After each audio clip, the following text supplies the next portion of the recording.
Hello दोस्तों, आपका स्वागत है मेरे यूट्यूब चैनल अश्विन मालूमारेस पर। इस वीडियो में हम जो PT 365 इकोनॉमी की है उसी को कंटिन्यू करेंगे। तो जो हमारा सेकंड टॉपिक है वो है फिस्कल पॉलिसी। तो फिस्कल पॉलिसी में रिजर्व बैंक ने एक रिपोर्ट पब्लिश की, state finances study of budget 2023-24। तो ये तो रिपोर्ट है। सबसे पहले तो रिपोर्ट किसने रिलीज़ की? तो रिजर्व बैंक ऑफ इंडिया ने। दूसरा theme of report is revenue dynamics and fiscal capacity of Indian states. अब उसमें जो काम की बातें, एक तो कि जो स्टेट्स हैं हमारे, उनका कैपिटल एक्सपेंडिचर कितना है। दूसरा उनका डेट टू GDP रेशो कितना है। और दूसरा ग्रॉस फिस्कल डेफिसिट। तो हमें एक मोटा माटी आइडिया जो है वो इस रिपोर्ट से कि भाई जो हमारा कैपिटल आउटले है जो स्टेट्स का है वो 2.9% ऑफ GDP। जो हमारा debt to GDP ratio states का वो है 27.5% ऑफ GDP। और जो स्टेट्स का ग्रॉस फिस्कल डेफिसिट है वो 2020-21 में 4.1% था, जो कम होकर अब 2021-22 में 2.8% पे पहुंच गया, तो अराउंड 3%। ठीक है, तो ये रिपोर्ट के हाईलाइट्स हम कह सकते हैं। अब टैक्स बॉयंसी क्या होती है कि GDP में अगर 1% इंक्रीज़ है तो उसके प्रोपोर्शन में टैक्स में कितना, टैक्स जो कलेक्शन है या टैक्स रेवेन्यू रिसीट्स हैं उसमें कितना इंक्रीज़ है, तो उसको टैक्स बॉयंसी बोलते हैं। और टैक्स बॉयंसी जितनी ज़्यादा उतनी इकोनॉमी के लिए अच्छी है, क्योंकि जितनी ज़्यादा रेवेन्यू अगर गवर्नमेंट के पास, उतना ही गवर्नमेंट के पास जो है वो गवर्नमेंट को फिस्कल डेफिसिट के लिए उधार नहीं लेना पड़ेगा या फिस्कल डेफिसिट कम हो जाएगा। ठीक है, और ये कोई लाइबिलिटी भी क्रिएट नहीं करता क्योंकि रेवेन्यू रिसीट है। ठीक है, और टैक्स बॉयंसी ये दिखाता है ग्रेटर देन 1 की tax revenues grow at a faster rate than a growth in national income. कि जिस ग्रोथ से नेशनल इनकम ग्रो हो रही है उससे भी तेज़ गति से जो आपकी टैक्स कलेक्शन से या टैक्स रेवेन्यू जो वो ग्रो कर रहा है। अब NK सिंह कमेटी बनी थी, उसकी रिकमेंडेशन थी कि डेट टू GDP रेशियो है वो 2023 तक में 60% पे लेके आना है, जिसमें 40% तो सेंटर का और 20% स्टेट्स का। लेकिन चूंकि आपको पता है कोविड आ गया बीच में, तो अब ये इनका कोई मतलब नहीं है इन टारगेट्स का। हालांकि ये 2017 या 18 में UPSC प्री में ये NK सिंह कमेटी की रिकमेंडेशंस पूछ ली गई थी। तो ठीक है, और एस्केप क्लॉज क्या है कि किन किन कंडीशंस में जो फिस्कल टारगेट्स हैं उनको हम रिलैक्स कर सकते हैं। ठीक है, डेविएशन हम अलाउ कर सकते हैं, जैसे कोई नेशनल सिक्योरिटी हो गई या एक्ट्स ऑफ वॉर हो गया, नेशनल कैलेमिटी आ गई कोई, एटसेट्रा एटसेट्रा। तो 60% ऑफ GDP, 40% सेंटर का और 20% स्टेट्स का। तो अभी स्टेट्स का कितना है 27.5%, जो कि 20% से बहुत ज़्यादा है। लेकिन अब आपको पता ही है कोविड के कारण ये सब। अब स्टेट्स कैपिटल एक्सपेंडिचर, तो ये स्कीम है special assistance to states for capital investment. अब जनरली जब कोविड हुआ था तो गवर्नमेंट अपना कैपिटल एक्सपेंडिचर बहुत बढ़ा दिया था, और साथ में एक स्कीम लॉन्च की थी जिसमें कि जो यूनियन है या जो सेंटर है वो स्टेट्स को असिस्टेंस देगा। किस फॉर्म में? 50 ईयर इंटरेस्ट फ्री लोन, यानी 50 साल का लोन और वो भी इंटरेस्ट फ्री। लेकिन ये जितना भी लोन दिया जाएगा वो कैपिटल एक्सपेंडिचर पे ही खर्च करना होगा स्टेट्स को, ये इंपॉर्टेंट है। अब इसमें एलोकेशन को 2 हिस्सों में बांट दिया है। एक तो जनरल एलोकेशन, जिसमें कोई कंडीशंस अटैच नहीं होती, जो सारे स्टेट्स को according to their proportion to their share of central taxes and duties as per the award of 15th finance commission, उनके आधार पे स्टेट्स को एलोकेट हो जाएगा। लेकिन जो बाकी बचा हुआ है वो इंसेंटिव्स के साथ जुड़ा हुआ है, परफॉर्मेंस के साथ, कि भाई आपने अगर स्क्रैपिंग ओल्ड व्हीकल्स के लिए अच्छा काम किया तो इंसेंटिव मिल जाएगा आपको। अर्बन प्लानिंग रिफॉर्म्स किया तो आपको एक इंसेंटिव मिल जाएगा। अर्बन लोकल बॉडीज़ में आपने फाइनेंसिंग रिफॉर्म्स की, तो इस तरीके से ये कुछ चीज़ें हैं जो सेंटर चाह रहा है कि स्टेट्स करें। तो उसके लिए इंसेंटिव के तौर पे अगर आप ये चीज़ें करते हैं तो सेंटर आपको और लोन देगा, लोन फ्री लोन 50 ईयर के लिए, अगर आप ये इन चीज़ों में अच्छा, इन इंडिकेटर्स पे अच्छा परफॉर्म करते हैं। तो आपका एक तो जनरल एलोकेशन हो गया जो कि इसमें कोई कंडीशन नहीं है, और दूसरा जो कि आपकी परफॉर्मेंस से इन पर्टिकुलर सेक्टर्स में उससे लिंक करके आपको जो इन्वेस्टमेंट दिया जाएगा, लोन दिया जाएगा। अब ट्रेंड्स क्या है कैपिटल एक्सपेंडिचर बाय स्टेट्स, तो ट्रेंड्स आप देख सकते हैं कि भाई कैपेक्स ग्रोथ 29%, हालांकि इसमें कुछ ज़्यादा कुछ है नहीं। ठीक है, तो ये आप देख लीजिएगा, इसमें कुछ ज़्यादा कुछ। फिर पब्लिक डेट, तो आप पब्लिक डेट में देखिए, एक तो होता है इंटरनल डेट, होता है एक्सटर्नल डेट। इंटरनल डेट मतलब कंट्री के अंदर ही फाइनेंशियल इंस्टीट्यूशन से या लोगों से गवर्नमेंट ने जो अपना जो डेट है वो मोबिलाइज़ किया। और एक्सटर्नल डेट यानी बाहर के बैंक से या बाहर के मल्टीलेटरल इंस्टीट्यूशन से जो गवर्नमेंटल लोन लिया। अब इसमें ध्यान रखने वाली बात यह है कि हमारा जो 95% के आसपास लोन है वो इंटरनल डेट है, अराउंड 5% है, वही उतना ही सिर्फ एक्सटर्नल डेट है, जो कि एक अच्छी चीज़ है। ठीक है, दूसरा उसमें भी जो एक्सटर्नल डेट है वो भी जनरली हमारा मल्टीलेटरल एजेंसीज हैं, IDA, IBRD, आपको पता है ये वर्ल्ड बैंक ग्रुप की है, और ADB, एशियन डेवलपमेंट बैंक वगैरह, इन सब से। और दूसरा इसमें भी अब देखें तो मैंने कुछ डाटा जो है वो इकोनॉमिक सर्वे या कहीं और से लिया, तो एक्सटर्नल डेट जो है वो as a ratio to GDP हमारा 18.6% है, ये सितंबर 2023 तक का। और जो short term debt to total external debt है वो भी 20.1% है, यानी हमारा शॉर्ट टर्म डेट कम है, जो कि अच्छी चीज़ है, क्योंकि शॉर्ट टर्म डेट अगर कम होगा तो हमको तो जो मेच्योरिटी पीरियड, जो शॉर्ट टर्म डेट होती है उसकी maturity period less than 1 year होती है, यानी उसको आपको जल्दी चुकाना है, तो वो भी आपका कम है, तो वो भी एक अच्छी चीज़ है। ठीक है, अब जो जनरल गवर्नमेंट का जो डेट है, डेट टू GDP रेशो, वो 81% था 2005-06 में। 2021-22 में चूँकि कोरोना के टाइम पे ये 84% पहुंच गया, फिर वापस 81% पे आ गया 2022-23 में, तो कोई इम्प्रूवमेंट नहीं हुआ है, 81% बना हुआ है डेट टू GDP रेशो।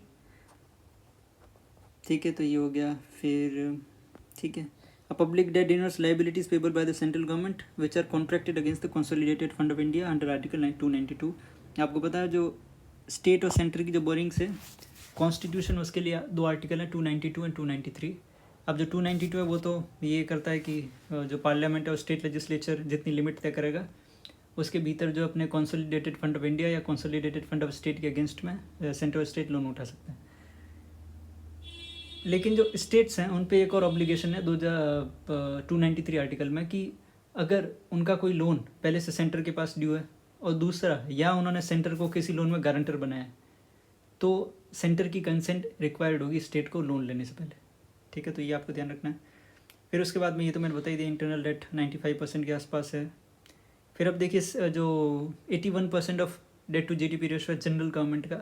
अब जनरल गवर्नमेंट में सब आ गए, centre, state, UTs with legislature, उसमें भी 57.1% जो डेट है वो तो सेंट्रल गवर्नमेंट का है, और स्टेट गवर्नमेंट का मैंने आपको बताया ही था पीछे 27.5%। अब इसके रीजंस क्या हो सकते हैं, इम्प्लीकेशंस क्या हो सकते हैं, तो रीजंस आपको पता ही है भाई, जब भी गवर्नमेंट ज़्यादा एक्सपेंडिचर करेगी तो जो कोविड के टाइम पे फिस्कल स्टिमुलाई दिया था, इंफ्रास्ट्रक्चर में जब इन्वेस्ट ज़्यादा करती हैं, सोशल वेलफेयर प्रोग्राम में ज़्यादा इन्वेस्ट करती हैं, जब इंटरेस्ट डेट की सर्विसिंग बढ़ जाती है, यानी आपका इंटरेस्ट जो लोन आपने लिया उस पर इंटरेस्ट रेट जो है वो ज़्यादा बढ़ जाती हैं। अब इससे इम्प्लीकेशन क्या है, एक तो आपके जितना ज़्यादा आपका उधारी होगी उतना आपका फिस्कल रिसोर्सेज वो लिमिट हो जाएंगे दूसरी प्रायोरिटीज़ के लिए, जैसे क्लाइमेट चेंज हो गया या ग्रीन ट्रांजिशन। और दूसरा, high interest payment accounts for 5% of GDP in India, मतलब हमारे यहाँ तो 5% ऑफ GDP का तो सिर्फ इंटरेस्ट पेमेंट में ही चला जाता है जो पुराना लोन है। रफली twice the emerging market and developing country average, यानी इमर्जिंग मार्केट डेवलपिंग कंट्री का जो एवरेज है उससे भी दुगना। और दूसरा, आपको पता है जब गवर्नमेंट ज़्यादा लोन लेगी तो जो प्राइवेट सेक्टर है उसके लोन लेने के लिए जो रिसोर्सेज हैं वो कम हो जाएंगे, इसको बोलते हैं क्राउडिंग आउट इफेक्ट। अब देखिए, वर्ल्ड बैंक ने एक रिपोर्ट रिलीज़ की, इंटरनेशनल डेट रिपोर्ट, तो ये आपको ध्यान रखना है कि रिपोर्ट किसने रिलीज़ की, इंटरनेशनल डेट रिपोर्ट, तो वर्ल्ड बैंक ने। ठीक है, अब इसमें ज़्यादा कुछ है नहीं। इंडियाज़ डेट सर्विस वाज, या डेट सर्विस में तो interest was 2% of the GNI gross national income in 2022, ये आप ध्यान रख सकते हैं। बाकी क्राउडिंग आउट ऑफ प्रायोरिटीज़ वगैरह ये सब। अब ऑफ बजट बोरिंग्स क्या होती हैं, तो सबसे पहले तो centre for social and economic progress ने एक रिपोर्ट रिलीज़ की, of budget borings by Indian governments. तो ऑफ बजट बोरिंग्स क्या होती हैं, जो बोरिंग्स हमें बजट में रिफ्लेक्ट नहीं होती, लेकिन आखिर में वो लाइबिलिटी तो गवर्नमेंट की होती है। जैसे एग्जांपल के लिए, जैसे इसमें एग्जांपल दिया हुआ है कि गवर्नमेंट डायरेक्टली लोन नहीं लेती, लेकिन जो अनदर पब्लिक इंस्टीट्यूशन है उनके गवर्नमेंट के डायरेक्शन पे वो लोन ले लेता है। अब लाइबिलिटी तो गवर्नमेंट की है, इंस्टीट्यूशन तो वो गवर्नमेंट ही है, लेकिन वो बजट में आपको डायरेक्टली नहीं दिखेगा। जैसे मान लो FCI है, फूड कॉर्पोरेशन ऑफ इंडिया, उसने कोई लोन लिया और वो फूड सब्सिडी को पे करने के लिए उसने उस लोन का यूज़ किया। ठीक है, हालांकि this practice is discontinued from financial year 2020-21। अब रीजंस क्या हैं OBB को रिसॉर्ट करने के, तो आपको पता ही है, एक तो जो फिजिकल डेफिसिट टारगेट है हमारा FRB में 2003, ठीक है, और जो 293(3) के अंतर्गत जो स्टेट्स पे बोरिंग लिमिट्स हैं, ठीक है, जो मैंने आपको बताई दी थी, तो उसको अवॉइड करने के लिए कई बार सेंटर ग्रांट्स देने में डिले करता है, तो उसको अवॉइड करने के लिए। अब इम्प्लीकेशंस क्या है, एक तो हिडन लाइबिलिटी तो है ही, और दूसरा अकाउंटेबिलिटी जो होती है उसको एडवर्सली अफेक्ट करता है। अब methods of OBB, national saving scheme वगैरह ये सब आप देखिए जाएगा। अब करंट अकाउंट डेफिसिट, देखिए बैलेंस ऑफ पेमेंट क्या होती हैं, जो आपका records the transactions in goods, services and assets between residents of a country with the rest of the world for a specified time period पर typically a year। यानी जो residents of a country हैं उनका rest of the world के साथ जो transaction है उसको रिकॉर्ड करता है बैलेंस ऑफ पेमेंट। अब इसके दो अकाउंट होते हैं, आपको पता है, करंट अकाउंट और कैपिटल अकाउंट। करंट अकाउंट में विजिबल और इनविजिबल। तो विजिबल में तो आपको गुड्स हो गई, और इनविजिबल में सर्विसेज हो गई, इनकम हो गया और ट्रांसफर्स हो गया। अब ध्यान रखिएगा, transfers unilateral. Generally current account में वो आते हैं जो शॉर्ट टर्म ट्रांजेक्शन्स होते हैं, रियल टाइम होते हैं। तो अब ये यूनिलेटरल ट्रांसफर से ये कोई एसेट या लाइबिलिटी क्रिएट नहीं कर रहा, ठीक है। अब रेमिटेंसेस जो आती है डायस्पोरा से, जैसे मान लो गल्फ़ में या यूएसए में या यूरोप में, जहाँ भी हमारा डायस्पोरा है, जो अपने रिलेटिव्स जो इंडिया में उनको रेमिटेंसेस भेजता है, या कोई डोनेशन भेजता है, या कोई गिफ्ट भेजता है, तो अब ये यूनिलेटरल ट्रांसफ़र है, ठीक है। ये कोई लाइबिलिटी नहीं है कि आपको वापस चुकाना है वगैरह वैसे करके, ठीक है। तो ये आपका सब आता है करंट अकाउंट में, जो आपकी कोई एसेट या कोई आपकी लाइबिलिटी क्रिएट नहीं कर रहा है। ये वन टाइम ट्रांसफ़र आप मान सकते एक तरीके से। लेकिन जो कैपिटल अकाउंट है वो एक तो इन्वेस्टमेंट लॉन्ग टर्म के लिए आती है, आपको बताइए। उसमें एफडीआई और एफपीआई, जो एफडीआई होती है वो लॉन्ग टर्म के लिए होती है, और जो एफपीआई होती है वो शॉर्ट टर्म के लिए होती है। अब दूसरा, लोन्स आप देख सकते हैं, गवर्नमेंट लोन लेती है, या गवर्नमेंट से लेते हैं, या एक्सटर्नल कमर्शियल बोरिंग्स, ठीक है। प्राइवेट सेक्टर या हाउस होल्ड्स भी लोन लेते हैं। अब बैंक डिपॉजिट्स, जो एनआरआई, जो नॉन रेजिडेंट इंडियंस हैं, उनके जो डिपॉजिट्स हैं वो भी एक तरीके से लाइबिलिटी है बैंक की, तो वो आपके कैपिटल अकाउंट में आ गए। अब reason behind India's increase CED के, आप सीईडी इंक्रीज होने के क्या कारण हो सकते हैं भाई? हायर ट्रेड डेफिसिट हो, सर्विस रिसीट्स डिक्लाइन होगा। आपको पता है कि जो करंट अकाउंट में हम हमेशा डेफिसिट में रहते हैं, नेगेटिव में, और कैपिटल अकाउंट में हम रहते हैं पॉजिटिव में, क्योंकि हमारा आईटी सेक्टर वगैरह जो सर्विसेज हैं वो बड़ा ही स्ट्रॉन्ग है, और एफडीआई भी हमारे यहाँ अच्छा खासा आता है। तो कैपिटल अकाउंट में तो हम पॉजिटिव रहते हैं, लेकिन सर्विसेज तो इसमें आ गया, करंट अकाउंट में आ गया, लेकिन जो हमारा एफडीआई अच्छा खासा जो आता है, उसके कारण जो हमारा कैपिटल अकाउंट है उसमें तो हम पॉजिटिव में रहते हैं, लेकिन जो करंट अकाउंट है वो हमारा डेफिसिट में रहता है, और अच्छा खासा डेफिसिट में रहता है। तो इस कारण से बैलेंस ऑफ पेमेंट ओवरऑल जो है हमारा नेगेटिव रहता है। एक आध बार अभी कोविड में कभी पॉजिटिव आ गया हो, बाकी जनरली हमारा बैलेंस ऑफ पेमेंट नेगेटिव में ही रहता है। तो रीज़न तो आप देख ही लीजिएगा, राइजिंग ऑयल प्राइसेस वगैरह, जो नॉर्मल जो अगर जिससे हमारा इंपोर्ट बढ़ेगा, ठीक है, या हमारा एक्सपोर्ट कम होगा, तो उससे हमारा कैट जो है वो बढ़ जाएगा। आप ट्विन डेफिसिट बोलते हैं इकोनॉमी में, फिस्कल डेफिसिट और करंट अकाउंट डेफिसिट, इनको मिला के ट्विन डेफिसिट बोलते हैं, ठीक है। अब पोटेंशियल थ्रेट्स क्या हो सकते हैं भाई? फॉरेन इन्वेस्टमेंट, भाई वो कम हो सकती है, एक्सचेंज रेट वगैरह, क्योंकि जो करंट अकाउंट डेफिसिट अगर वो बढ़ता है और इन्वेस्टर्स का सेंटिमेंट या कॉन्फिडेंस कम होता है, तो वो अपना पैसा जो वो बाहर ले जाएंगे वापस, तो उससे जो हमारा रुपये वो डिप्रिशिएट हो जाएगा। तो डिप्रिसिएशन से जो हमारा एक्सचेंज रेट है, वॉलेटिलिटी आ जाएगी उसमें। और चूंकि हम बहुत सारी चीज़ें इंपोर्ट करते हैं, एसेंशियल इंपोर्ट्स, जैसे क्रूड ऑयल हो गया, अब उसकी प्राइसेस बढ़ गई तो आपका इंपोर्ट बिल बढ़ जाएगा, ठीक है, तो इन्फ्लेशन बढ़ जाएगी उससे। और जो based on historical perspective, economic survey ने ऐसा कहा है कि India can sustain a current account deficit of 2.5 to 3% of जीडीपी without getting into an external sector crisis. मतलब इतना हम सस्टेन कर सकते हैं, ठीक है, without getting into an crisis. Updated securities क्या होती हैं? अब आपको पता है जो गवर्नमेंट है वो लोन लेती है, ठीक है। तो अब ये लोन लेती है तो उसके लिए वो गवर्नमेंट सिक्योरिटीज़ इशू करती हैं, ठीक है। तो गवर्नमेंट सिक्योरिटी भी अब एक तो शॉर्ट टर्म हो सकती है, ट्रेजरी बिल्स हो गई, जैसे कैश मैनेजमेंट बिल्स हो गए, और दूसरी हो सकती हैं जो डेटेड सिक्योरिटी होती हैं, जिनकी मेच्योरिटी ग्रेटर देन 1 ईयर होती है। तो अभी जो डेटेड सिक्योरिटीज़ होती हैं इनमें तो सरकार देती है इंटरेस्ट, जिसको आप कूपन रेट भी बोलते हैं। जैसे मान लो 100 रुपये का गवर्नमेंट सिक्योरिटी, और उस पर 8% का कूपन, यानी 8% का जो इंटरेस्ट वो देने का तय किया, और मान लीजिए 2 साल उसकी मेच्योरिटी पीरियड है, तो हर साल आपको कितने 8 रुपये मिलेंगे, और 2 साल बाद आपको प्रिंसिपल अमाउंट भी जो वो मिल जाएगा, ठीक है। लेकिन जो ट्रेजरी बिल्स होती हैं,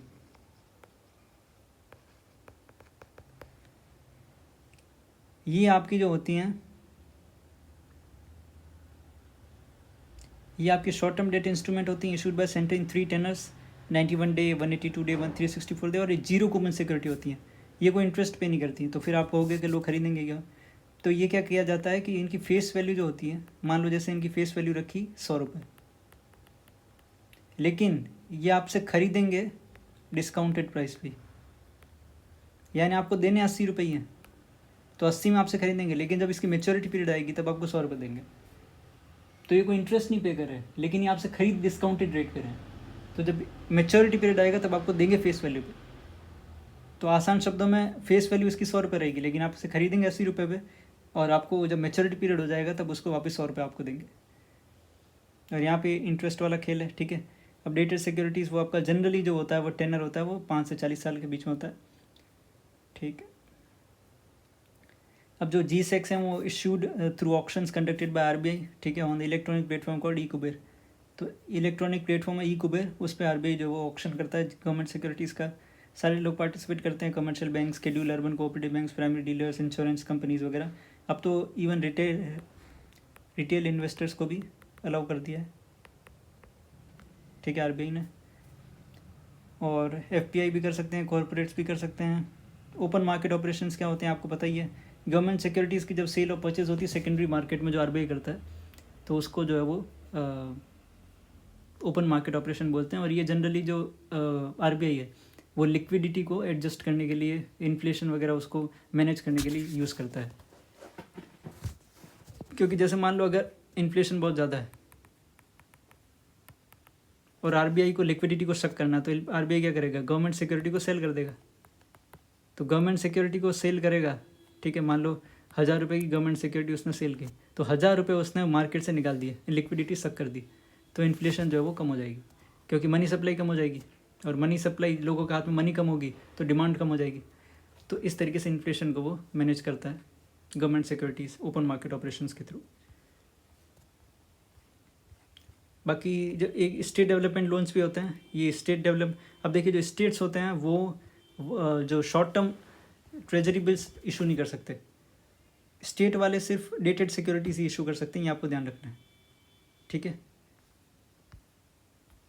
अब कैश मैनेजमेंट बिल्स क्या होते हैं, ये सिमिलर टू टी बिल्स होते हैं, लेकिन ये बहुत ही कम, जैसे मैंने आपको बताया जो टी बिल्स हैं वो 91 day, 180 day, 360 day, 4 day, 91 day से भी कम का अगर कोई करते हैं तो उसको बोलते हैं कैश मैनेजमेंट बिल्स, ठीक है। अब risk associated with dated security क्या हो सकती है, मार्केट रिस्क हो सकती हैं, ठीक है, री इन्वेस्टमेंट रिस्क हो सकती हैं, और लिक्विडिटी रिस्क हो सकती हैं। अब री इन्वेस्टमेंट रिस्क क्या होती है कि जितना आपको रिटर्न मिल रहा है, ठीक है, गवर्नमेंट सिक्योरिटीज़ पे, हो सकता है अगली बार जब आप इन्वेस्ट करने जाए उतना आपको रिटर्न नहीं मिले उस चीज़ पे, ठीक है, तो री इन्वेस्टमेंट रिस्क। फिर बॉन्ड यील्ड, ये आपको पता है, बॉन्ड प्राइसेस और बॉन्ड यील्ड में इन्वर्स रिलेशनशिप होती है। बॉन्ड प्राइस जैसे बढ़ेगी बॉन्ड यील्ड कम हो जाएगी। यील्ड मतलब कूपन, इंटरेस्ट। तो जैसे मान लो 100 रुपये का बॉन्ड गवर्नमेंट ने आपको बेचा और 8% का इंटरेस्ट आपको दे रही थी कूपन, मतलब 8% आपकी यील्ड थी। अब बॉन्ड को आप बेच सकते हैं क्योंकि मार्केटेबल है, ठीक है। तो मान लीजिए अब बॉन्ड की बहुत ज़्यादा डिमांड है मार्केट में, तो हो सकता है उसकी प्राइसेस बढ़ गई, 104 हो गई, लेकिन ये कूपन तो फिक्स है, इंटरेस्ट तो फिक्स है, ये तो 8% ही मिलना है। तो अब पहले जिसको 100 पे 8 रुपये मिल रहे थे, अब उसको 104 पे 8 रुपये मिलेंगे, तो यील्ड कम हो गई। तो जैसे ही बॉन्ड की प्राइसेस बढ़ी, यील्ड कम हो गई। अब यही अगर मान लो गवर्नमेंट सिक्योरिटीज़ की डिमांड ही नहीं है मार्केट में, तो गवर्नमेंट सिक्योरिटीज़ की मान लो प्राइस घट गई और 95 हो गई, तो अब पहले 100 पे 8 मिल रहे थे, अब कितने पे मिल रहे हैं, 95 पे 8 रुपीज़ मिल रहा है, ठीक है। तो यील्ड आपकी इंक्रीज़ हो गई, बॉन्ड की प्राइसेस कम हुई, यील्ड इंक्रीज़ हो गई, बॉन्ड की प्राइसेस बढ़ गई, यील्ड कम हो गई। अब आते हैं जो GST काउंसिल है, उसने 28% GST online gaming, horse racing और कैसीनोज पे जो है वो इम्पोज कर दिया। ये आप पढ़ लीजिए, फैक्चुअल इन्फॉर्मेशन है, ठीक है। तो ये दोनों, बस इतना ध्यान रखना है, ये दोनों पे, गेम ऑफ स्किल और गेम ऑफ चांस, दोनों पे ही इन्होंने ये GST लगाया है। जो इंडस्ट्री थी उसने कहा था गेम ऑफ स्किल पे आप हटा दीजिए, क्योंकि ये कोई एक तरीके से तुक्का नहीं या लॉटरी टाइप आप इसको नहीं मान सकते, लेकिन गवर्नमेंट ने हाल फिलहाल तो दोनों पे लगा रखा है, गेम ऑफ स्किल पे भी और गेम ऑफ चांस पे भी। तो 28% GST अप्लाई होगा, 30% का TDS होगा। इवन जो ऑफशोर ऑनलाइन गेमिंग फर्म्स है उनको भी GST पे करना पड़ेगा, ठीक है। ये इसके लिए इंटीग्रेटेड GST एक्ट में अमेंडमेंट किया जाएगा। फिर गुड्स एंड सर्विसेज टैक्स आपको पता ही डेस्टिनेशन बेस्ड टैक्स है, 101st कॉन्स्टिट्यूशन अमेंडमेंट किया गया था, ठीक है। और केलकर टास्क फोर्स ने इसको पहली बार जो है वो प्रपोज किया था। अब जो central board of indirect taxes and customs है, जो कि इनडायरेक्ट टैक्सेस का, जैसे एक तो होता है central board of direct taxes और एक है central board of indirect taxes and customs. तो डायरेक्ट टैक्सेस का तो वो CBDT और CBIC जो है इनडायरेक्ट टैक्सेस का है। तो इसने एक web based daily performance management system GST के लॉन्च किया, उसका नाम है प्रतिदिन। ठीक है, फिर जीएसटी का स्ट्रक्चर होता है सीजीएसटी, एसजीएसटी और आईजीएसटी। ठीक है, इंटरस्टेट सेल होता है तो आईजीएसटी होता है। ठीक है, अब जीएसटीएन, जो जीएसटी का पूरा आईटी बैकबोन है वो जीएसटीएन है। पहले ये एक इन्फोसिस के पास था शायद, लेकिन अब ये पूरी तरीके से government owned non profit company है, और जिसमें 50% जो वो यूनियन गवर्नमेंट की शेयर होल्डिंग हो गई और 50% जो जॉइंटली सारी स्टेट गवर्नमेंट की और यूटीज़ की हो गई। अब जीएसटी अपीलेट ट्रिब्यूनल, ये स्टेचुटरी बॉडी है सेंट्रल जीएसटी एक्ट 2017 के तहत। तो जो here appeal against order passed है अपीलेट अथॉरिटी और रिविजनल अथॉरिटी, जो अपीलेट अथॉरिटी और रिविजनल अथॉरिटी है उसके अगेंस्ट जो वो अपील्स सुनता है ये जीएसटी अपीलेट ट्रिब्यूनल। ठीक है, सबसे पहले ध्यान रखनी statutory body under the CGST act 2017। दूसरा, अब जो सीजीएसटी एक्ट में अमेंडमेंट करके 2023 में कुछ क्वालिफिकेशंस में या और जो एज जो क्वालिफिकेशंस है उसमें कुछ चेंजेस किए गए। तो अब जो है वो जो एडवोकेट्स हैं जिनके पास कम से कम 10 साल का एक्सपीरियंस हो वो जुडिशल मेंबर बन सकते हैं। आपको पता है जीएसटी में या कोई भी ट्रिब्यूनल में 2 तरीके के मेंबर होते हैं, एक तो उस फील्ड से जुड़े हुए मेंबर्स, जैसे ये इंडायरेक्ट टैक्सेशन का है तो इंडायरेक्ट टैक्सेशन से जुड़े मेंबर्स होंगे, और दूसरे जुडिशल मेंबर होंगे। तो ऐसा कोई भी एडवोकेट जिसको 10 साल का एक्सपीरियंस है उसको जुडिशल मेंबर बनाएंगे, और उनको एक्सपीरियंस होना चाहिए matters relating to indirect taxation. और मिनिमम एज जो है वो प्रेसिडेंट के लिए मेंबर के लिए 50 साल कर दी है, और मैक्सिमम जो एज लिमिट है वो प्रेसिडेंट के लिए तो 67 से बढ़ा के 70 कर दी, 67 से 70 कर दी, और मेंबर्स के लिए 65 से 67 कर दी। अब जीएसटी अपीलेट ट्रिब्यूनल तो स्टैट्यूटरी बॉडी है अंडर सीजीएसटी एक्ट 2017, लेकिन जीएसटी काउंसिल जो वो कॉन्स्टिट्यूशनल बॉडी है जो established by president under article 279 है। ठीक है, जॉइंट फोरम है, और चेयरपर्सन इसके यूनियन फाइनेंस मिनिस्टर होते हैं। जब भी निर्मला सीतारमन जी वो यूनियन फाइनेंस मिनिस्टर है तो वो चेयरपर्सन हो जाएंगी, और मेंबर्स जो होंगे तो एक तो union minister of state in charge of revenue. आपको पता है जो बहुत सारे डिपार्टमेंट्स होते हैं फाइनेंस मिनिस्ट्री में, जो फाइनेंस मिनिस्ट्री में एक रेवेन्यू भी होता है जिसके रेवेन्यू डिपार्टमेंट के अंदर ही आते हैं CBDT, central board of direct taxes, central board of indirect taxes and customs. तो जो रेवेन्यू इंचार्ज है union minister of state finance का, वो ये इसका मेंबर होंगे। और जो बाकी सारे स्टेट्स के जो फाइनेंस मिनिस्टर या स्टेट गवर्नमेंट कोई और मिनिस्टर को नॉमिनेट करती है तो वो इस जीएसटी काउंसिल के मेंबर होंगे। इसमें डिसीजन जो होता है वो 3/4 मेजोरिटी से होता है। सेंटर का शेयर इसमें 33% है, और बाकी जो 2/3 है वो स्टेट्स का है। ठीक है, और सारे जीएसटी से रिलेटेड मैटर्स पे ये डिसीजन लेती है।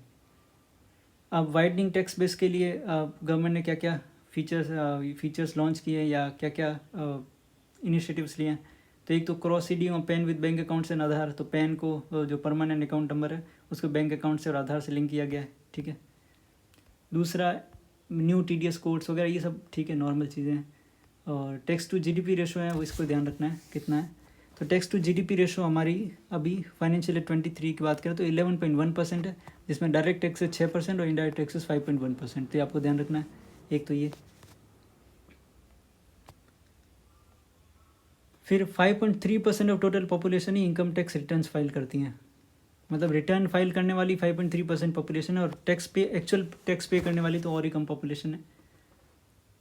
तो कंसेप्ट ऑफ इनकम टैक्स को 1860 में जेम्स विल्सन ने, जो first finance minister of British Indian government थे, उन्होंने इंट्रोड्यूस किया था। फिर उसके बाद में 1865 से 1886 के बीच में इसको टेम्परली रिपील किया गया था, लेकिन बाद में फिर इसको चालू किया गया और अब तक चल रहा है। ठीक है, बाकी ये सारा बताया गया कि स्टेटिस्टिक्स कि भाई कितना बढ़ गया है net direct tax collection, direct tax to जीडीपी कितना बढ़ गया, और डायरेक्ट टैक्स बॉयंसी कितना बढ़ गया। ठीक है, अब रीजन्स क्या हैं, तो इनफॉर्मल सेक्टर है, टैक्स एग्रीकल्चर है वो जो एग्जामेशन है, टैक्स लिटिगेशन बहुत ज़्यादा है, टेक्निकल एक्सपर्टाइज और रिसोर्सेज वगैरह ये सब कम है। अब एंजल टैक्स क्या होता है, जो जनरली जो अनलिस्टेड कंपनीज होती हैं या जो शुरुआत में जो कंपनीज में पैसा कोई इन्वेस्टर जो वो पैसा लगाता है, ठीक है, रिस्क लेके, तो उसको एंजल इन्वेस्टर बोलते हैं, और उन पे जो टैक्स लगाया जाता है वो एंजल टैक्स बोला जाता है। तो मिनिस्ट्री ऑफ फाइनेंस ने propose changing angel taxation and notified foreign entities will be exempted from the tax provision, यानी कुछ नोटिफाइड फॉरेन एंटिटीज़ को एग्जेम्प्ट कर दिया गया टैक्स प्रोविजन से, यानी उन पे अब एंजल टैक्स नहीं लगेगा। तो angel tax introduced in 2012 refers to tax levied on capital raised by unlisted companies. ठीक है, objective was to deter generation and use of unaccounted money through subscription और sales of closely held money at value which is higher than fair market value. तो जो कई बार unaccounted money का use कर लेते थे ये जो नई नई कंपनीज होती थी उनमें एंजल इन्वेस्टर बन के, ठीक है, तो उनके जो शेयर्स होते थे उनको फेयर मार्केट वैल्यू से ज़्यादा, उससे ज़्यादा वो ख़रीद लेते थे और अपना पैसा जो वो ब्लैक मनी उसको वहाँ पे वो लगा देते थे। तो इसलिए ये एंजल टैक्स को लेके आया गया। अब ऑफिशियल स्टेटिस्टिक्स तो ठीक है, इसमें कुछ ज़्यादा कुछ है नहीं, बस ये ध्यान रखना है ministry of statistics and programme implementation ने एक draft national policy in official statistics launch की है। ये रीइंफोर्स करती है United Nations fundamental principle official statistics. ठीक है, इंडिया ने इनको अडॉप्ट किया 2016 में, इंटीग्रेट डेटा सिस्टम बनाएंगे वगैरह, ये ठीक है। अब जो आपको पता है स्टेटिस्ट के नाम ही स्टेटिस्टिक्स है, तो नोडल एजेंसी तो यही होगी। ठीक है, directorate of economics and statistics coordinates the statistical activities in the states and UT.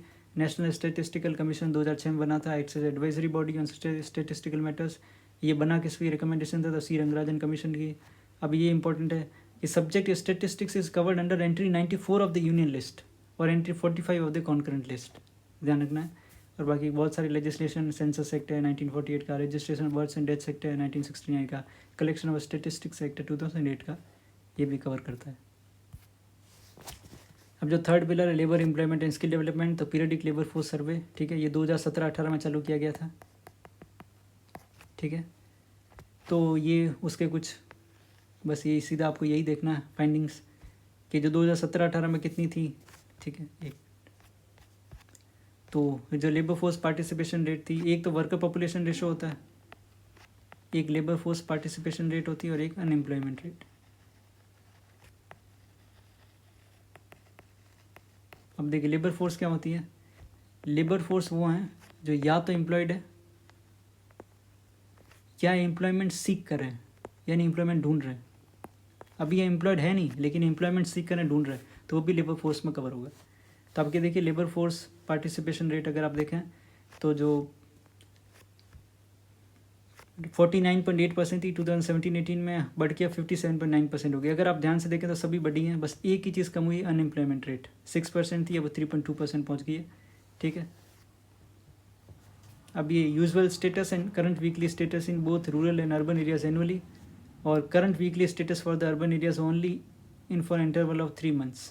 अच्छा, अब देखिए यूजुअल स्टेटस वाला तो अर्बन और रूरल एरिया दोनों के लिए एनुअली करते हैं। जो करंट वीकली स्टेटस है वो सिर्फ अर्बन एरियाज़ के लिए होता है और 3 months यानी क्वार्टरली, तो ये ध्यान रखना है। तो करंट वीकली स्टेटस वाला तो क्वार्टरली होता है अर्बन एरियाज़ के लिए सिर्फ, और बाकी एनुअली रूरल और अर्बन एरियाज़ के लिए यूजुअल स्टेटस वाला तो होता है। और CWS यानी करंट वीकली स्टेटस एनुअली तो दोनों के लिए होता है, रूरल और अर्बन के लिए, लेकिन क्वार्टरली सिर्फ अर्बन एरियाज़ के लिए होता है, कोई भी करंट वीकली स्टेटस। ठीक है,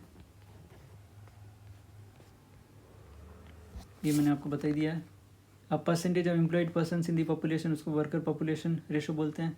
अनएम्प्लॉयमेंट रेट आपका percentage of persons unemployed among the persons in labour force.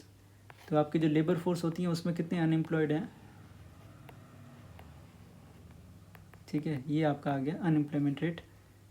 अब एक्टिविटी स्टेटस, ठीक है, it is determined on the, ठीक है। अब देखिए यूजुअल स्टेटस क्या होता है, इसका रेफरेंस पीरियड होता है 365 डेज़, यानी अगर 365 डेज़ में आपने अगर 30 दिन भी काम किया है, 30 डेज़ भी, तो आपको एम्प्लॉयड माना जाएगा। और करंट वीकली स्टेटस में अगर 7 दिन में आपने, पिछले 7 दिन में आपने 1 घंटा भी काम किया, ठीक है, तो आपको एम्प्लॉयड माना जाएगा। अब जेंडर पे गैप पे क्या है, तो फाइंडिंग्स हुई है, तो gap in work hours was largest for self employed workers. ठीक है, तो वर्क आवर्स में जो गैप था वो सबसे ज़्यादा किसके लिए था, सेल्फ एम्प्लॉयड वर्कर्स के लिए, और लोएस्ट था रेगुलर वेज वर्कर्स के लिए। Man earn more than women across all forms of work, the gap is greatest for the self employed. तो देखिए सेल्फ एम्प्लॉयड के लिए तो वर्क आवर्स में भी गैप सबसे ज़्यादा है और जो अर्निंग्स है उसमें भी गैप सबसे ज़्यादा है। In 2023, male self-employed workers earn 2.8 times that of women, whereas male regular wage workers earn 24% more. Labor force participation rate for rural women have increased with a significant rising proportion of self-employed women. However, the average hours worked per week for rural self-employed women has fallen.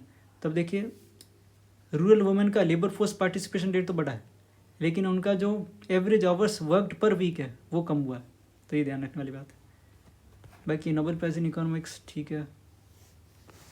अब gig economy आपको पता ही, वैसे ही mains के लिए ज़्यादा इतना कोई काम का नहीं है, बस 2 तरीके के वर्कर्स होते हैं, प्लेटफॉर्म वर्कर्स और नॉन प्लेटफॉर्म वर्कर्स। जो प्लेटफॉर्म पे काम करते हैं जैसे जोमेटो, स्विगी, ओला वगैरह, तो और अगर जो जनरली कैजुअल बेस्ड होते हैं, ओन अकाउंट वर्कर्स होते हैं कन्वेंशनल सेक्टर में, तो वो आपका नॉन प्लेटफॉर्म हो गया। अब ये इकोनॉमी क्या फ्री मार्केट सिस्टम है जिसमें temporary positions are common, organisation contract with independent workers for short term engagements, ये आपको ध्यान रखना है। बाकी राजस्थान ध्यान रखना है, स्टेट गवर्नमेंट एक लेके आई थी platform based gig workers registration welfare bill 2023। जो कोड ऑन सोशल सिक्योरिटी है, जो आपको पता है जो हमारे लेबर लॉज थे उनको 4 लेबर कोड्स में जो वो कोडिफाई किया गया, तो उसमें भी गिग वर्कर्स के लिए, अनऑर्गेनाइज्ड वर्कर्स के लिए सोशल सिक्योरिटी फंड और नेशनल सोशल सिक्योरिटी बोर्ड की बात की गई है। ये बेनिफिट्स हैं, ये मेंस के लिए ज़्यादा इंपॉर्टेंट है। ठीक है, ठीक। बाकी ये नोबेल प्राइज़ वाला भी आप थोड़ा सा देख लीजिएगा, क्योंकि प्राइजेस पे सवाल जनरली कभी कभी पूछ ले जाते हैं। तो नोबेल प्राइज़ का ये इंटरनेशनल प्राइज़ है जो नोबेल फाउंडेशन दी थी स्टॉकहोम स्वीडन में। ठीक है, और based on the last will of Alfred Nobel in 1995। तो 1901 में इंस्टीट्यूट हुए, awarded annually in 5 categories to people for greatest benefit to humankind. तो ये ध्यान रखना, ये इसका क्राइटेरिया हो गया। इन प्रीसीडिंग ईयर में greatest benefit to humankind, उनके इन्वेंशन से अगर कुछ ऐसा हुआ है तो उनको दिया जाता है। 6 कैटेगरी जो इकोनॉमिक साइंसेस की हैं, जो कि 1968 में इंस्टीट्यूट हुई, जो कि royal bank of Sweden and was first award in 1969।